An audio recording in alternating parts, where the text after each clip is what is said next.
La question du jour, pourquoi la vie a-t-elle choisi la gauche? Attention, je ne vous parle pas de politique. Aujourd'hui, je veux vous parler des molécules chirales.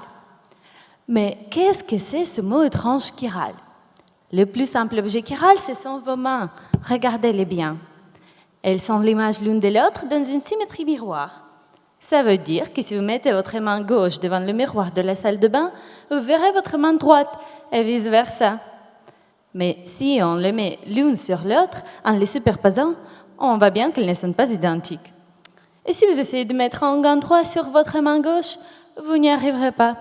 Donc, c'est pareil pour les molécules de notre corps.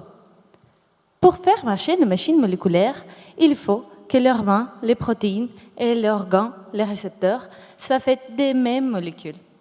Et en l'occurrence, elles sont toutes à gauche. En revanche, quand on les crée artificiellement au laboratoire, on obtient toujours un mélange 50-50 de deux formes. Mais alors, pourquoi et comment la nature a-t-elle privilégié les molécules gauches? Pour répondre à cette question, il nous suffit de retourner 4 milliards d'années avant notre ère, prélever quelques échantillons de matière et les analyser. Malheureusement, l'État ne finance pas nos projets pour faire des machines à voyager dans le temps. Et il a donc fallu trouver une autre solution. Et pour cela, on a tourné notre regard vers les étoiles. Là, parmi les planètes sombres et les poussières interstellaires, la matière n'a pas changé. Et elle peut nous raconter l'histoire de ces 4 derniers milliards d'années.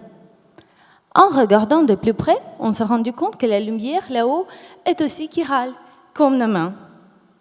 C'est une lumière circulaire qu'on peut imaginer sous la forme d'un tire-bouchon droit ou d'un tire-bouchon gauche.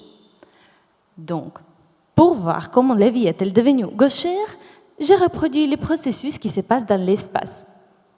Concrètement, j'ai exposé les molécules essentielles à l'origine de la vie à cette lumière venue de l'espace.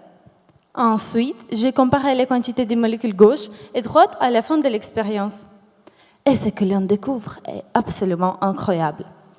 Cette lumière, disons tire-bouchon, a détruit presque toutes les molécules droites. Et qu'est-ce qui nous reste? Oui, les molécules gauches. Et qui sait? Peut-être étaient-ce les premières molécules sur Terre. Il nous reste encore plein de questions. Comment ces molécules se sont-elles formées? Comment sont-elles arrivées sur Terre? Et comment ont-elles créé la vie telle qu'elle existe aujourd'hui? Alors, c'est à moi de le découvrir en étudiant la relation entre la lumière chirale et des molécules prébiotiques. Car au fond, je veux croire que nous sommes tous faits de poussière d'étoiles. Et je vous remercie.